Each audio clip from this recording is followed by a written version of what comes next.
Recently, Russian President Vladimir Putin visited North Korea for the first time in 24 years. During this visit, Russia and North Korea signed a comprehensive strategic partnership agreement, marking a milestone in their political, economic, trade, cultural, humanitarian, and security relations. According to the agreement, both nations have pledged mutual support in the event of an invasion. Kim Jong-un, General Secretary of the Workers' Party of Korea and Chairman of the State Council, has declared that the relationship between North Korea and Russia has been elevated to an alliance, advancing to a new and higher level. This development is likely to impact the geopolitical landscape in Northeast Asia and beyond, potentially disrupting the United States' global strategy. Hot Events will provide an overview of the events surrounding the signing of this agreement.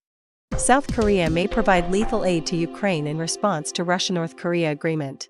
On June 19, Russian President Vladimir Putin signed the Comprehensive Strategic Partnership Agreement with Kim Jong-un, General Secretary of the Workers' Party of Korea and Chairman of the State Council, in Pyongyang. This move aims to counter Western sanctions and enhance North Korea's economic and military capabilities, potentially impacting the situation in Northeast Asia significantly. Following the new military agreement between Russia and North Korea, Jang Ho-jin, director of the National Security Office of the South Korean Presidential Office, stated at a press conference on June 20 that South Korea will reconsider its policy of banning the export of lethal weapons to countries like Ukraine. He voiced significant concerns about the Russia-North Korea Pact, which South Korea views as a violation of UN Security Council resolutions. U.S. says Ukraine can use U.S. weapons to counter any Russian fire.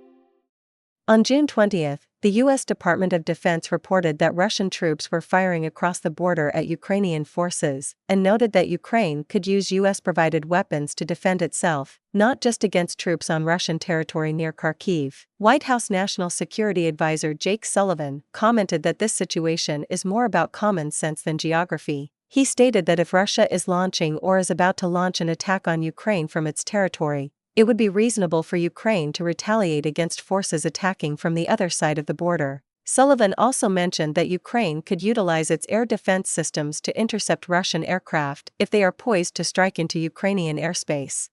North Korean elite military students visit Russia.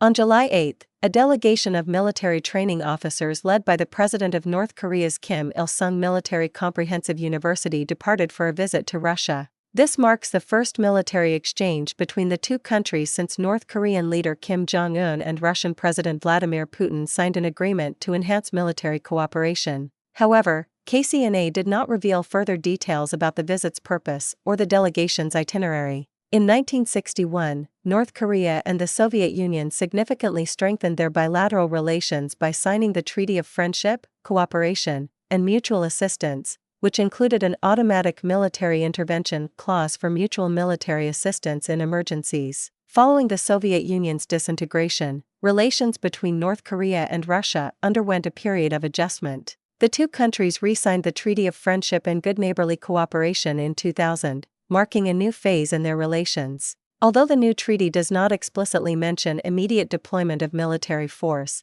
analysts believe it has nonetheless facilitated the deepening and enhancement of cooperation between North Korea and Russia. In recent years, particularly following the outbreak of the Russia-Ukraine conflict, Russia has faced extensive diplomatic and economic sanctions from Western countries. These sanctions have significantly impacted Russia's industrial system, especially its military production capabilities. In this context, North Korea, with its military-first policy, offers valuable support to Russia by supplying and maintaining weapons and equipment, which helps alleviate Russia's logistical challenges. Simultaneously, North Korea has been under severe economic sanctions imposed by the United States and Western nations, which have severely restricted its ability to develop its economy and improve living standards through conventional methods like reform and opening up. By strengthening military-industrial cooperation with Russia, North Korea aims not only to bolster its own defense capabilities but also to find new avenues for economic advancement.